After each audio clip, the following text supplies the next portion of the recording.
Going live. All right. Hello, everyone. I am with Andrew Kimmel. He is an independent journalist, videographer, who is one of the many who have had their YouTube videos deleted. His have been deleted on YouTube and Facebook, and specifically, he's had issues with his live streams getting blacked out. We're going to talk with him about that and how, at least in one case, it's been resolved, but we want to hear about it from Andrew. So tell us what's been going on with you with this. So, yeah, I mean, I knew that this was going to present an issue, but it actually affected other streamers that I know before it affected me. So that's why I kind of knew it was only a matter of time. But the first time that it had happened was back in September of 2020. I was in Portland covering Proud Boys rally that was taking place, along with, a variety of other media outlets that were there. As I was streaming from the event, people started telling me, "Oh, where'd your Facebook stream go?" And, I had no idea. And then I started getting these notifications from Facebook saying that my account was at risk of being unpublished. And at first I was wondering if this was some sort of concerted attack by, right-wing trolls because of the way that I had framed my head for, the event. I listed it as a far-right rally, which it was, and I still believe it is to this day. And Canada agrees with me, now designating Proud Boys as a domestic terrorist organization. And so Facebook, what I ultimately learned was that because I had included the word Proud Boys in my copy, in my title, that they had the algorithm had automatically just saw that and erased it.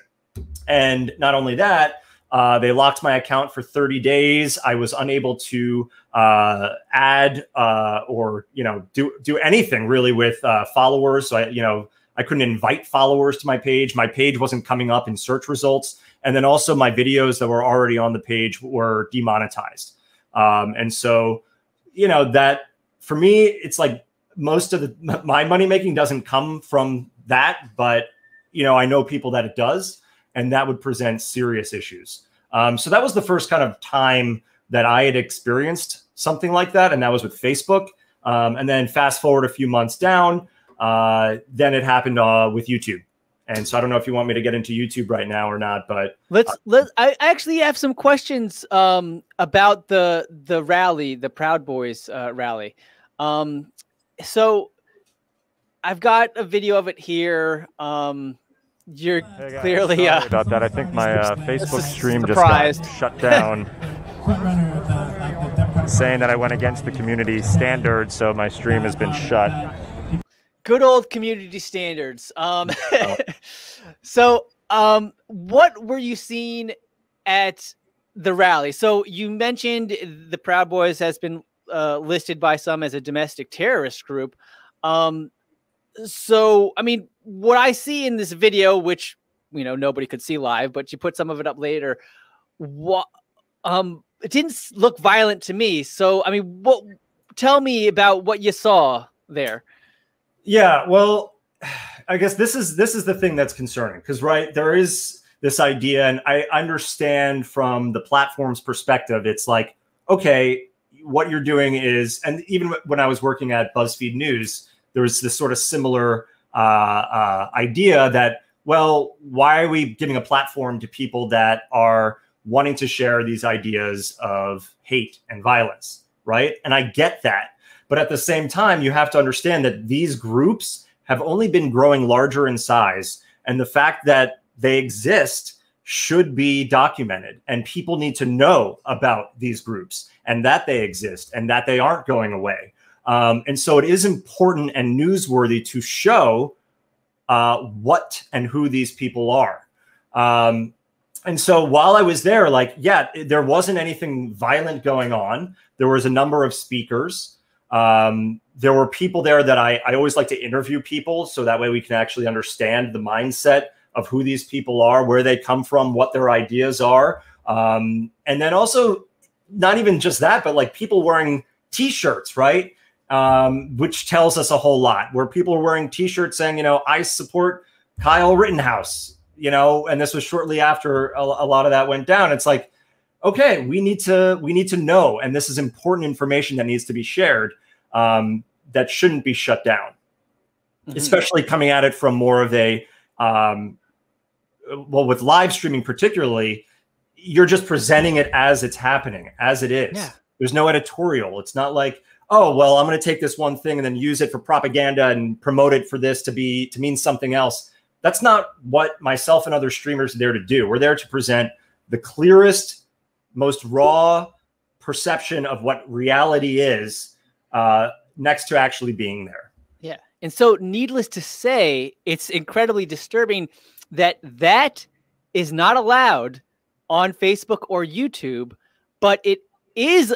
So the only media that people get to see is stuff that is edited and presented with, you know, people's own spin and, you know, recontextualization. Of course. And on top of that, the thing that is most infuriating to anyone that is actually on the front lines in the field, that have covered multiple events, you know, not just like protests, but really anything, is that there's people in these studios that are talking about something off of some video that their team got from the press lines, you know, 100 feet away. They don't talk to anybody. They don't know the actual reality of the situation, or they might have just taken that content off of Twitter. Something like, you know, our good friend Andy No does. He doesn't even attend these events anymore, but will steal people's videos and then push them out and then write some different narrative to it, which then gets picked up by Fox News, who then perpetuates this false narrative from someone that wasn't even there.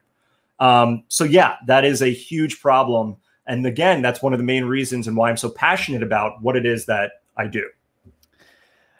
Excellent. Great points. Great example. And just for people listening, this is clearly not an issue that hurts the let's see, the left wing. It's not an issue. Sorry, better framing. This is not a problem with only Andy Ngo, or however you pronounce his name.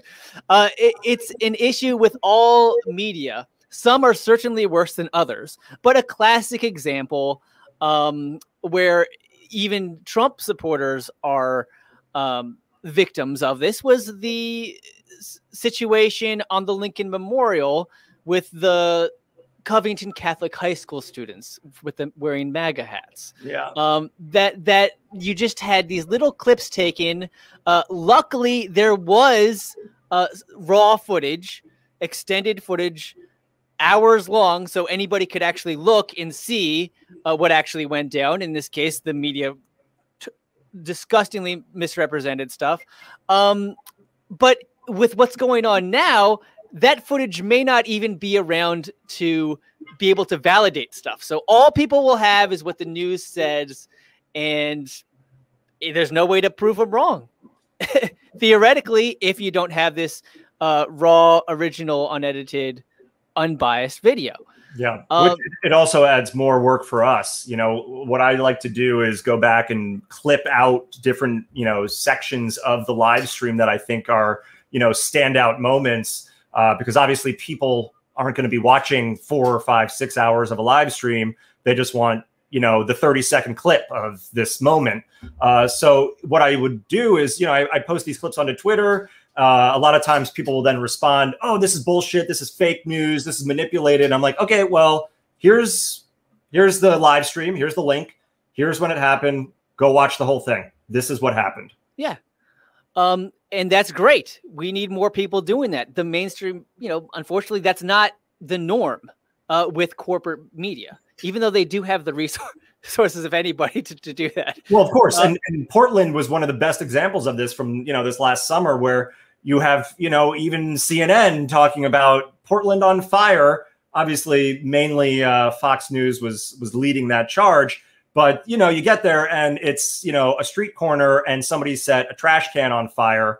And, you know, yeah, that happened.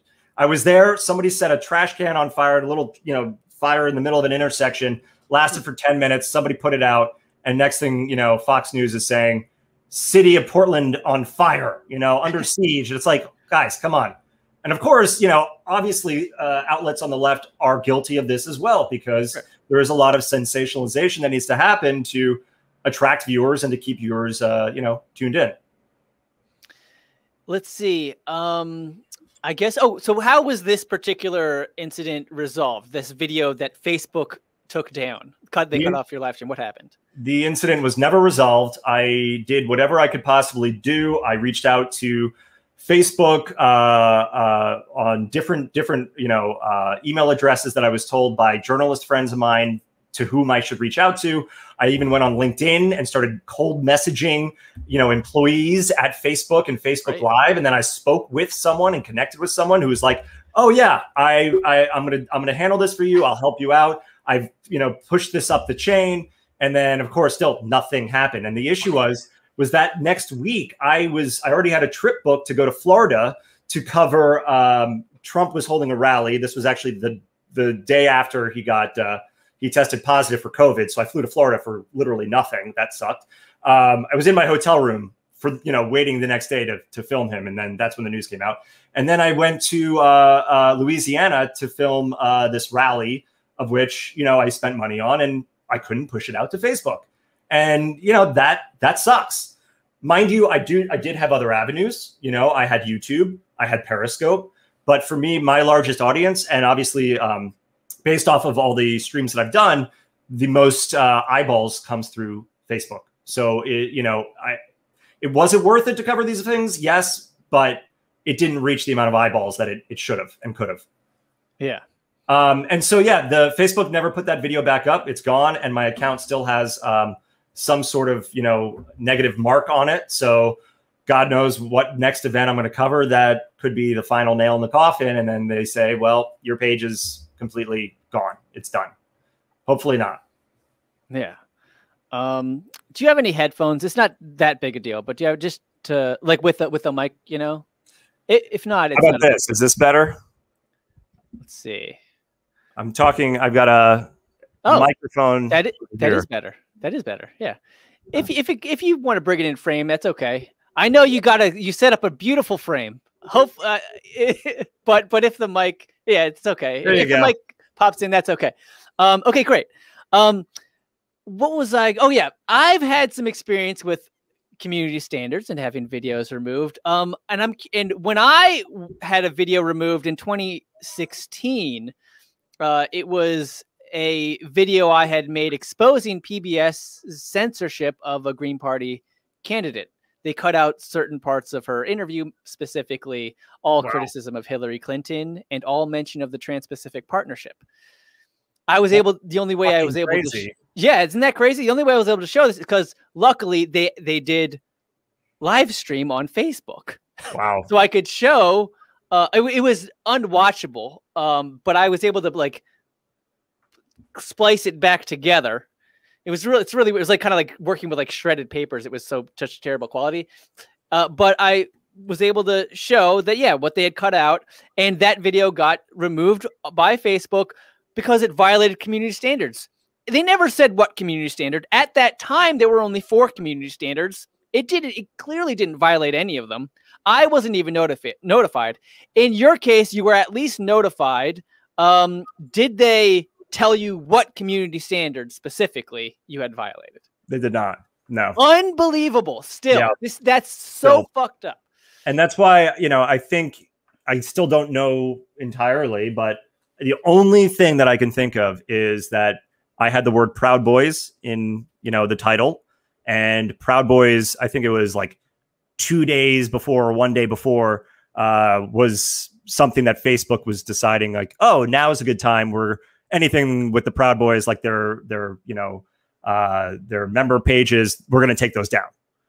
And I think, you know, I was just included within all of that based off of this overreaching algorithm that there was no human behind it at the time, but they just set it up to be like, okay, anything that says Proud Boys, gone. Meanwhile, at the time, QAnon stuff was still up, which is just fucking insane. Well, yeah, I hate all like censorship. Of course, there is a legal, you know, not all free speech is legal, but I think it should be left to the government to like determine this stuff in court with a jury, you know, that's transparent. So they actually give you a, you know, so you know why something's not allowed or not. Otherwise it's going to get abused. And I have no doubt this is getting abused.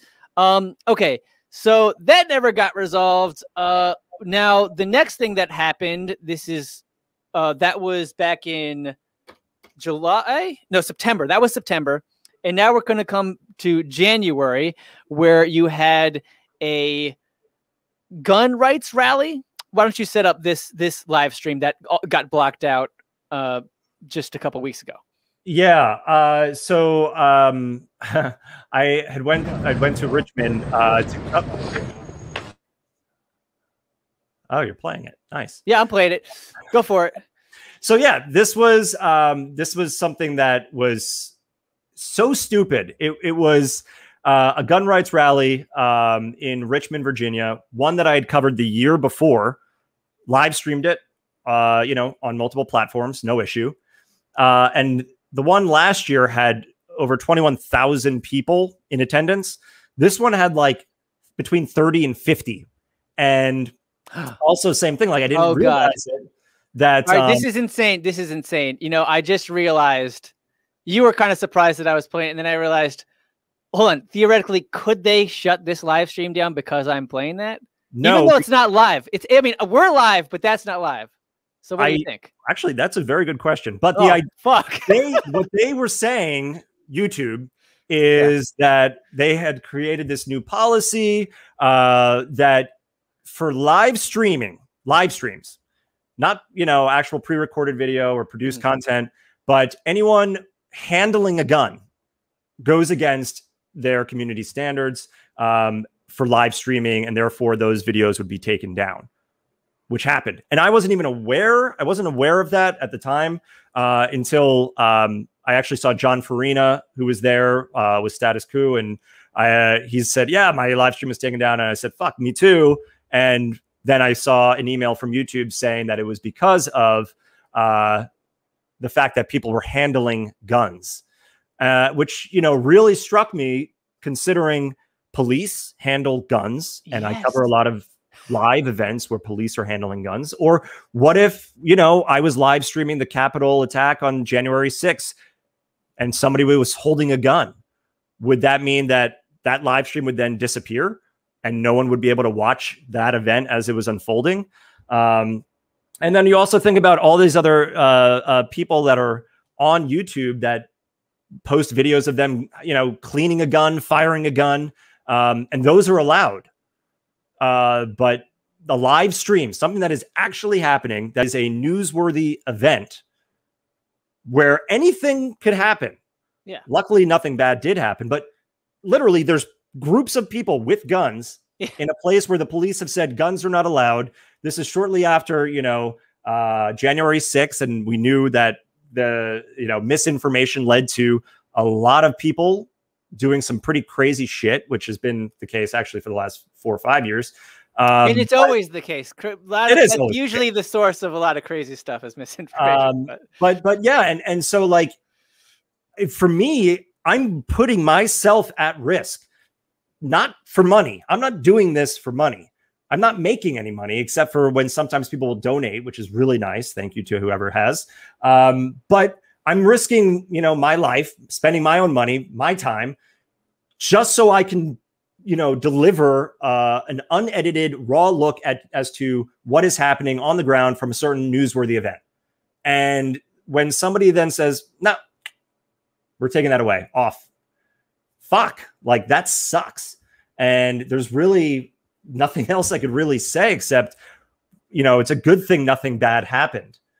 Because what if something bad did happen and I thought I was live streaming, but it wasn't being recorded? What if the police did something? What if the police needed evidence, you know, for a murder that happened there? I can't think of a more important, like, of all live streams to say that's not allowed. I mean, just like you said, if something happened, of course you would want to have that video evidence. That would be incredibly important. Yeah. And it's not dangerous. There's nothing dangerous about documenting normal, everyday, real life American history. This is important to document, period. But if something did happen, it would be essential. How could anybody not want that information not only recorded, but publicly available for people to review and see what the hell actually happened? It's just so what could their, like, what is their rationale? Well, I don't know. I tweeted out at YouTube and YouTube creators saying, let's have a conversation about this. Let's talk about this so that way we know what's going on and that you understand what's happening on our side. I would say that thinking from their side of things, maybe it's, well, most of these crazy things happen around guns and these gun events, and maybe that's not going to set a good example, or maybe they're more prone to violence, and therefore we don't want to be at risk of some sort of liability in case something goes down or somebody gets murdered, and we allow the live stream to happen. Like, but that's bullshit. Like, that's literally the only thing that I could really think of as to why they would put this into effect. Because the thing is, like, theoretically, okay, that could happen at anything, like anything, exactly anything, fucking freaking anything. So, that's ridiculous to me. And this is supposed to be there was planned to be peaceful rally anyway. I mean, it's absurd. Now, here's a theory. I have a theory. Maybe it's to discourage these kind of rallies. What do you think? Maybe. I don't really. But again, that's just a theory. Yeah. I'm just desperately trying to understand this. You're scraping because, like, I'm trying to think from that level as well, and it's like, but oh, you think the neo-Nazis really give a shit, or the Boogaloo Boys, or the fucking KKK aren't going to put together a rally if people aren't there to live stream?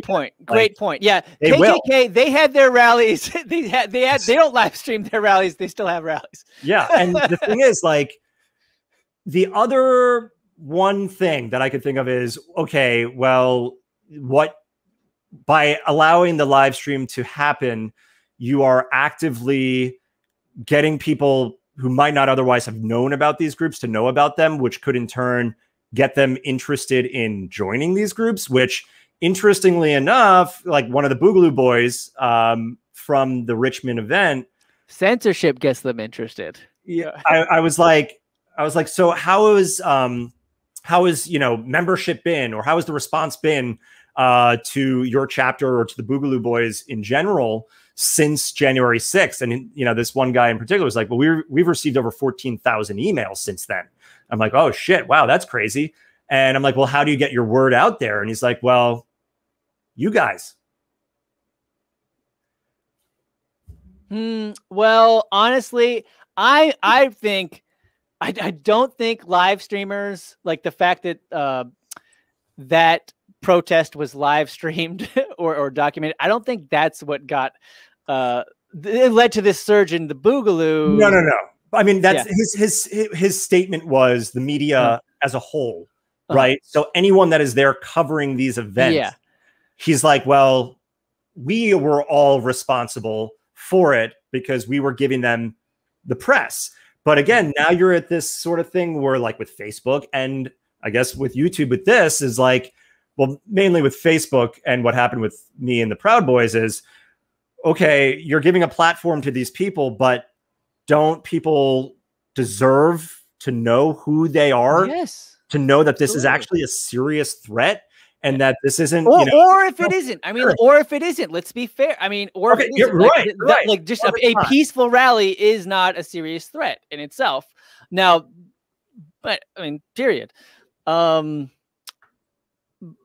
Obviously, anytime you do have guns and people who are radicalized, especially with misinformation, that is potentially harmful, but it is not. But it is not harmful.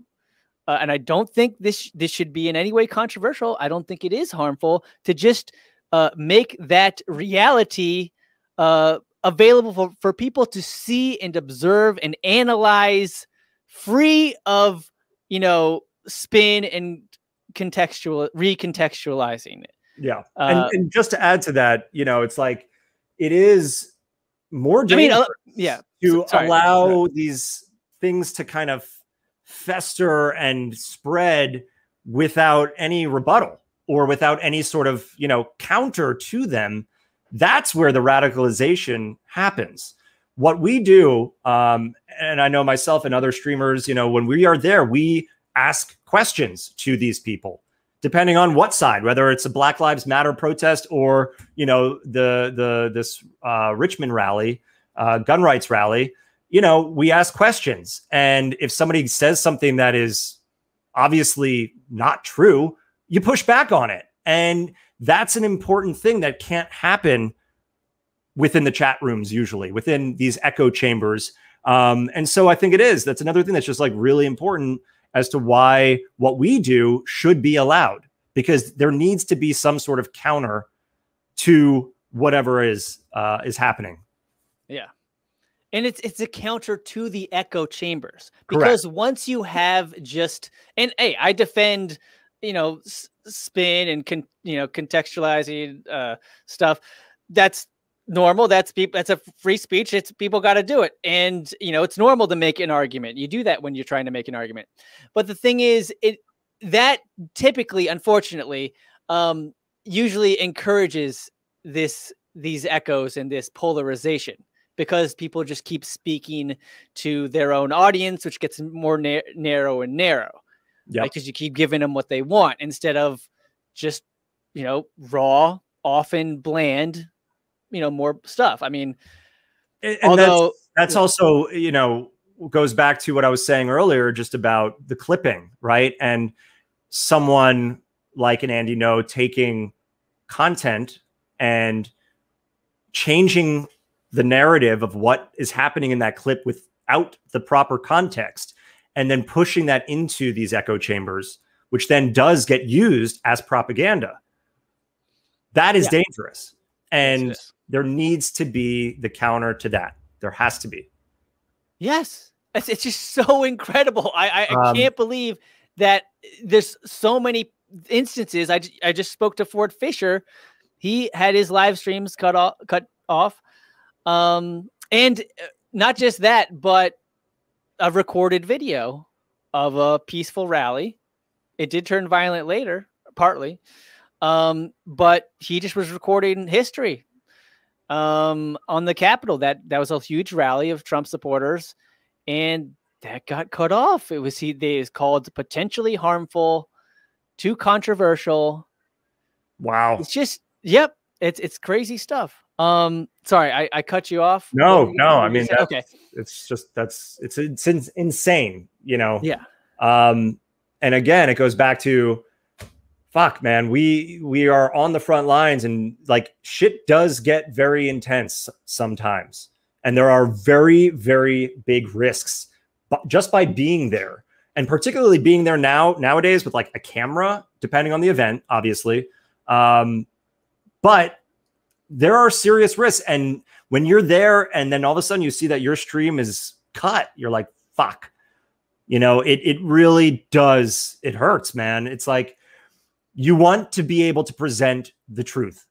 And yeah, sure, you can still, while you're there, be recording and rolling video. And you know, what I do is I'll be rolling on video with one camera, and then I'll take out my phone and I'll be recording something else. Oops, I'm calling my mom.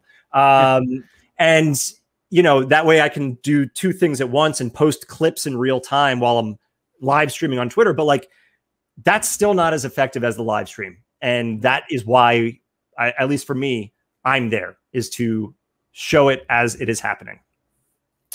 It really seems like the only, all right, I don't want to get too conspiratorial, not the only, but I mean, who knows?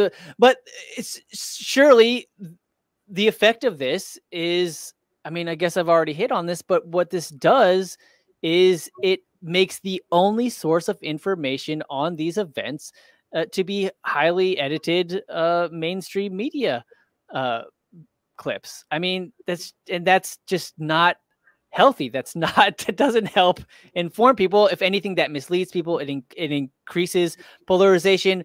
And when you get censored, when Ford Fisher gets censored, when anybody gets censored, that just piques people's interest. So if they're really trying to discourage people from joining these radical groups, they're only making it worse with censorship, in my opinion. And also it's made, my job more difficult, because now, rather than having everything out in the open, like, it was easy to know where these protests or where these rallies were going to be and who the players were and, who was organizing it, who can I interview, and blah, blah, blah, blah. Now it's, fuck, I got to go into like Telegram and I don't know. Parlor. Well, if you really wanted to, how else do you contact? That's it. Yeah. Yeah. Or you have to get invited into some like Discord app chat, which I actually was in one a few months ago, which is no longer active. But, I had to pretend to be somebody and play a whole fucking character just to get access into this group. Wow. And then, there really wasn't that much information once I was in there. It's like I would have had to spend hours every day in there to get any sort of good information.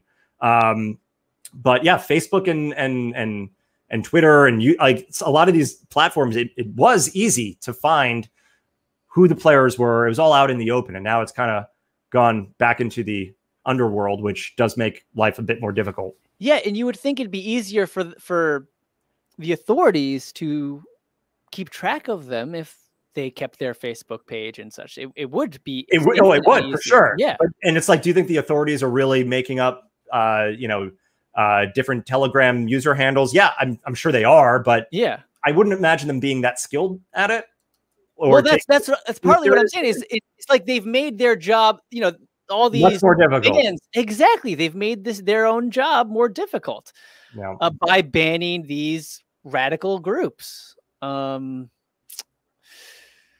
So, okay. I'm just want to quote one of these lines from Facebook's message notification they gave you explaining why they removed that live stream. And here's the line. It just says, quote, YouTube doesn't allow live streams that show someone holding, handling, or transporting a firearm. And like you said, obviously that includes police and can be applied to police or military, National Guard.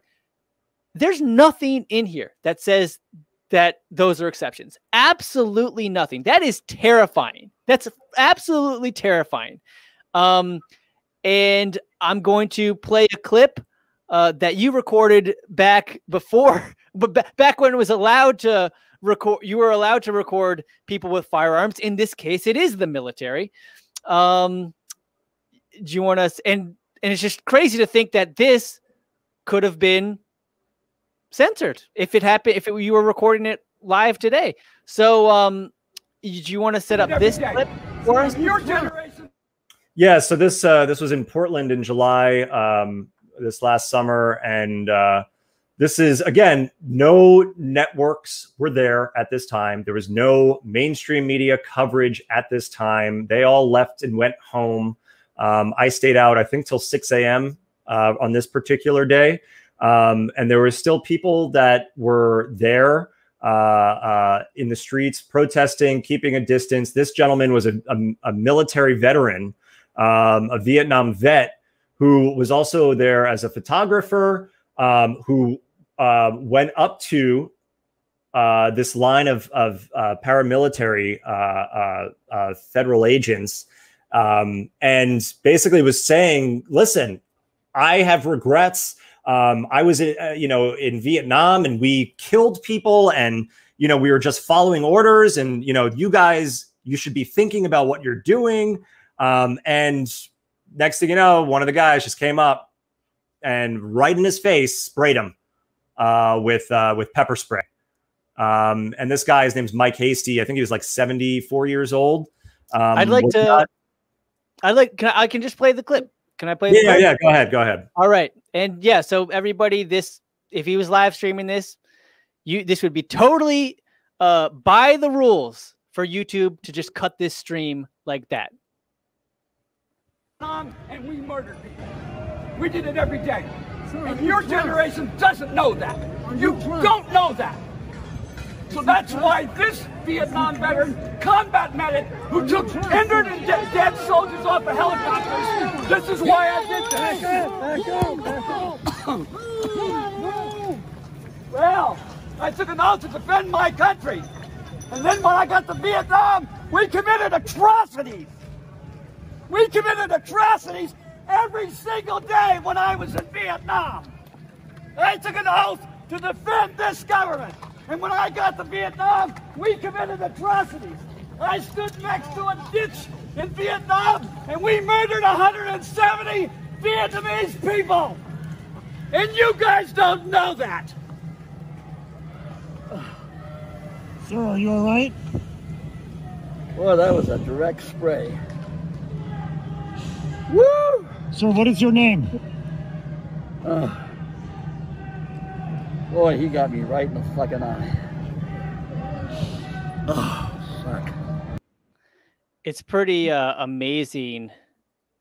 It's pretty amazing that he's just, I mean, just how he, after getting shot right in the eye with that pepper spray, he was able to just keep, he just kept speaking his truth. Well, that's incredible. Well, that's the thing. It's like, as soon as it hit him, you know, it took a moment. It takes a moment to really start burning, and you'll see, like, if you watch further into the stream, he really just can't see, and then it does become a struggle for him to talk, which is again why it was important to have the live stream, because I did clip that out, and people were like, "Oh, he's faking it. This guy's this is bullshit. He didn't even get hit. He's acting," and it's like, no, this guy couldn't fucking see, and it really, really hurt him. And what warranted that, right? Standing 5 feet or more away from these people on a public street, of which this particular group, their only authority was to be on federal property, which they weren't, of the courthouse, which again, they weren't. And so, yeah, that was one of those moments to me that's like, imagine if I'm streaming this now, would that have ever been captured? You know, it's a really scary thing to think. And what he's referencing also is just this sort of like this rise and this creep of something within law enforcement, that it gets to a point where when you're just following orders, atrocities can happen. And so his whole thing there was just trying to warn them of that. And that was the response. Jeez. Quite a clip. Glad you were there. Hope you're able to continue doing this. Let me ask you, do you have, obviously, you know, many people have been demonetized and had their YouTube videos deleted. It's a growing problem. Do you have a solution to this social media censorship? I mean, there has to be some sort of open dialogue with the platforms, because at the end of the day, they're the ones who are in control, right? It's their platform. They can choose to do what they want. So yeah, there needs to be some sort of dialogue with the platforms themselves, because these are very important issues that particularly people like myself and Ford Fisher and John Farina, like, and especially nowadays within this political climate, things are not going to just go away and get better. Like, more of these events are going to take place. And I think it's imperative and essential for a democracy and for this idea of free speech, that these need to be allowed, right? It needs to be allowed, not just for, you know, us to make money, of which, again, I'm not really making money off this stuff, but from the standpoint of the general public, they have a right to know what is actually happening, and another option of where to get that information from, not just from CNN or Fox or MSNBC. This is something that's an alternative that is in my opinion, a better alternative because you're seeing something without the bias, without the corporate money that is, you know, poisoning the coverage of whatever it may be that is being covered. Yeah, there needs to be a dialogue between these platforms and us. I mean, how do we get a dialogue? It seems to me that the only way to get that would be some form of regulation where they have, you know, to force them to have some kind of that dialogue. At the very least, telling people why exactly they were removed in every situation, which Facebook didn't do for you. Yeah. And I don't know if you saw that Facebook now has their Supreme Court, their internal Supreme Court. Did you see that? No. What's up with that? Yeah, Facebook. I mean, it's interesting. I don't know too much about it yet, but essentially Facebook internally hired different people to make up this Supreme Court within the company to go and basically make decisions as to whether or not something, you know, can stay on the platform or should be taken off. And so there was already some instances of people that had been deplatformed that were now put back on after this court presided and, you know, came to the conclusion that, oh, this is inflammatory, but it's okay. Well, but do we know who this court is? Do we know who these people are, though? Oh. We do. There's some like civil rights groups in it, and I don't know offhand, but it is public as to who these people are. So okay, well, that's a little bit of an improvement, I suppose. It's an improvement for sure, but yeah, at the same time, how does that help live streams? Because again, the problem is how much content is uploaded to Facebook every single fucking second. And more so, it's important that the live stream is live. You can't stop a live stream. And then like YouTube just reinstated my video from Richmond 2 days ago. Nobody's going to fucking watch that because it happened weeks ago. The importance is that it's live. So if somebody's going to take something off as it's happening, that's it. It's done. It's over. And if there's only these, 9 Supreme Court people within Facebook that need to make this decision, okay, well, what are they all going to convene, as soon as I start my live stream and come to this immediate decision? No. And on top of that, they're going to be going through a billion other cases at that time. And so I just don't see how it's realistic in the long term. Yes, it looks and sounds like a great idea because I think, yeah, it is. It's a good start, but it doesn't help anything because just the quantity of information that they'd have to sift through, it would take them, 1,000 years to get anywhere. Yeah, I mean, in this Supreme Court, I mean, only the biggest cases go to them. I mean, you or me would never, our issues with them would never reach a Supreme Court. It would continue to be, we would continue to be censored by algorithms and then by anonymous humans that respond to our appeals if we're lucky. Yeah. Lucky. But I mean, that's why I think, regulation would be important. I think that is, a step, to get these platforms at least to allow this to happen.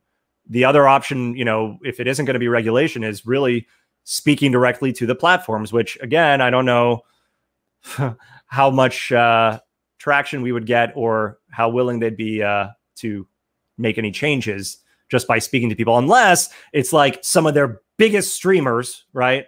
Mm-hmm. Who are bringing in a shit ton of ad dollars, then maybe, but I don't know. Yeah, the only way to force them is regulation or enough people really making a big stink about it, and we should. And well, that's the thing, like status quo, like Jordan was obviously and rightfully pissed off when they took down their live stream from this Richmond rally, and YouTube reinstated it, I believe, a day later. And for someone like me, the little guy like me, it took them more than 2 weeks. Yeah, 16 days, right? Yeah. Yeah, and you made a very important point that even when they do bring it back up, it's no longer relevant. Eventually, somebody else was able to upload my PBS Censors Jill Stein video on their Facebook page, but it had been picking up so much momentum, 100,000 views in 24 hours. and I was like I'm still a nobody, but it was even more of a nobody then. And Yeah. so that's a lot for just some random nobody on Facebook. And they killed that momentum. Totally killed that momentum. And the momentum is everything. I Yeah. mean, if you slow down the momentum, that's it. It's done. You know, which is why, like, if you stop a live stream and then you restart a live stream, it doesn't have the same sort of lift really when you stop it and then restart it. You know, you lost people. Yep. I guess it's something within the algorithm that, you know, says, oh, well, if this person keeps stopping and starting, like, we're just not going to give it as much lift as if it was just, you know, that first initial post. Yeah. And also you have, you know, if you've got 1,000 people or 100,000 people watching your video, that tells the algorithm, send more. Exactly. Yeah. Anyway. So yeah, it's definitely a scary sort of time because, you know, the news isn't going anywhere. The country isn't getting any better. Shit is, in my opinion, I think shit is still going to be fucking crazy in the streets. You know, we're still in the middle of this pandemic. We have a lot of pissed off people from the right that are pissed that Trump did not win this election. You know, we saw even in Portland, you have people on the left that are still pissed off that Biden is president. Like, sure, things aren't just going away now. And it's important more than ever to be able to focus and attend these events and to stream them live, especially as the country continues to get further and further divided. Yeah. So, Andrew, where can people see your work and support your work? Yeah, so I am on Twitter at Andrew Kimmel. I'm on Facebook. I have a public page, which is just at Andrew Kimmel Official. And I'm on YouTube at Andrew Kimmel as well. But yeah, you know, back when I was saying before, like, this isn't something that I do to make money. Back in the day, I was the head of live video for BuzzFeed News. I was doing this obviously as my job. And it's something that I'm passionate about. So I continue to do. So really, I don't ask for people to donate or give any support unless I'm going and covering an event and you want to see more things like it. That's when I can, you know, accept donations. But for now, I don't need your money. I don't want your money. Can I ask you, since you were at BuzzFeed, I mean, if you don't mind, if you got a little bit more time. Yeah, sure. Obviously, a lot of this censorship today is due to hate speech. That's one of a common reason for things being taken down. I don't think it's necessarily a good reason.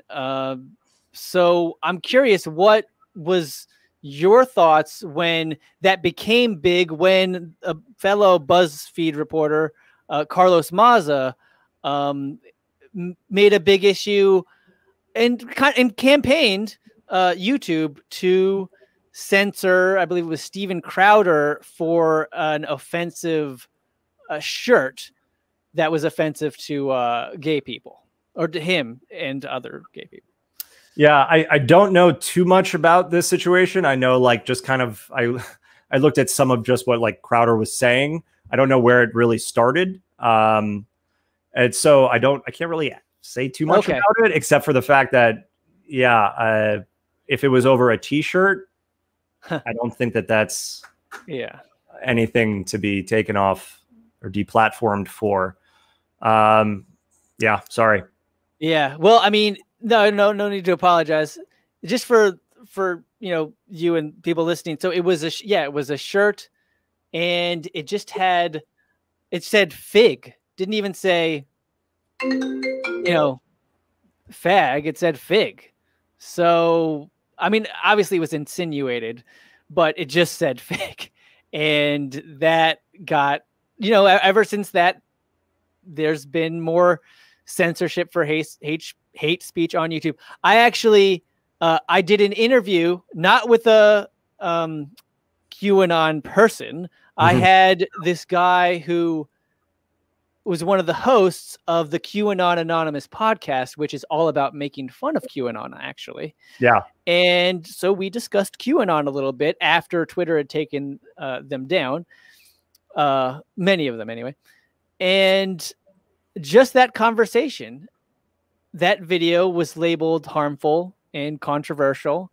and but hateful. Yeah. Well, again, I think it's someone at the platform that added certain code within this algorithm to, you know, automatically detect if the word QAnon is ever mentioned. And it's a lazy approach to just kind of take away everything that is, you know, that says QAnon. So that way they don't have to deal with it, you know, in real time. It's like the algorithm's dealing with it and it's just doing a broad stroke over literally everything. Yep. And that's it. That's what it is. And then, but here's the thing: is it got confirmed by manual review? It's really freaky. Oh, really freaky. Oh, well, that is interesting. Yeah, that is. Yeah. Huh. Yeah. That is freaky. Unless, I mean, how much truth is there? Maybe they're just like, oh yeah, I looked at it. It's no, like maybe they didn't even actually look at it. And then it just, or somebody just hates QAnon so much that they just, you know, I mean, it's a human. They have their own biases. Like, I see. Yeah. It could definitely be that as well. It could certainly be that as well. I mean, there's regular people, even probably me. We all have our own biases. And if, you know, I'll tell you like, that's racist. That's not racist. Yeah. I could be wrong. Yeah, that's true. Let's see. I feel like there was, and just quick to wrap up the hate speech thing is, you heard about the recent case of a Discord server being taken down for that reason, right? Was it the Wall Street Bets Discord? Yes. Yeah. Yes. Yeah. That was. That's super sketchy and suspect. Sketchy and suspect. Something was definitely off with that. Maybe someone who is an investor in Discord had some sort of stake within GameStop or something. And they're like, fuck this. No, they're not allowed on our platform. Kind of like what Robinhood was doing. Yeah. Yeah. You know? Super sketchy stuff. All right. Anything you want to say to wrap this up? We've wrapped it up already, but I had to go on and talk about hate speech. But I'll give you a last word if there's anything else. I think that's it. Yeah. I just, you know, keep talking about this shit because we need more people to talk about this. So that way we can continue to talk about this and show it on these platforms before we get shut down. And also, I think one other thing to add that if I wasn't very clear about before was live streaming for me, yes, should be allowed 100%. However, if someone is live streaming themselves and they're talking about going after and actively killing someone and, you know, using it in that manner, then yes, that should not be allowed. Or live streaming the murder of someone, that should not be allowed. But covering something in a live stream, like a protest, a newsworthy event, that should be allowed. So just want to make it clear that it's not, I'm not all for everything should be allowed. Sure. Everything should be live streamed. It shouldn't, but what we do should. All right. Yes, it is a complicated issue for sure. And just to agree with you, yes, everyone should keep talking. And when people keep talking, like Daryl Davis likes to say, as long as we're talking, we're not fighting. So with always worry about violence in the streets, keep talking, keep that dialogue, media running and streaming, because when that stops, I think people are more prone to get violent. I think that's common sense. Unfortunately, that's human nature. If you're not allowed to speak freely with open discourse, people get more frustrated. They might get violent. All right, Andrew, thanks so much for joining me. I'll let you go. All right. Yeah, thank you so much. Have a good one. You too. All right. Bye. Bye.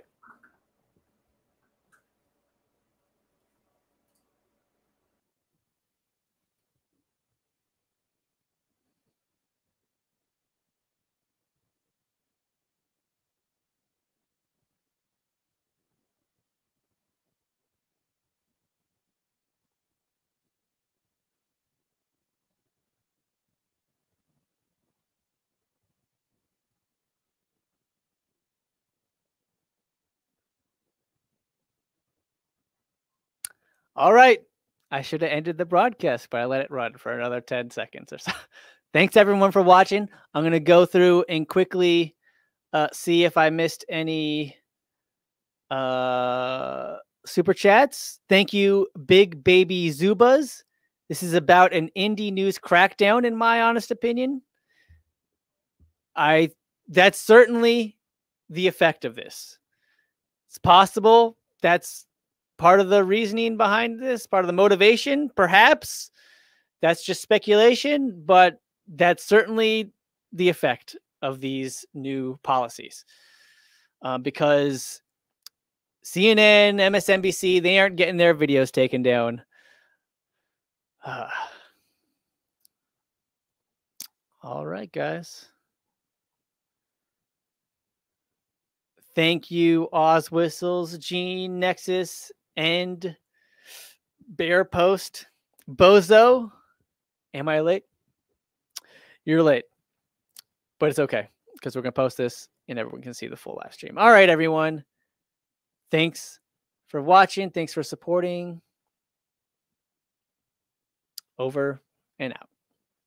Peace.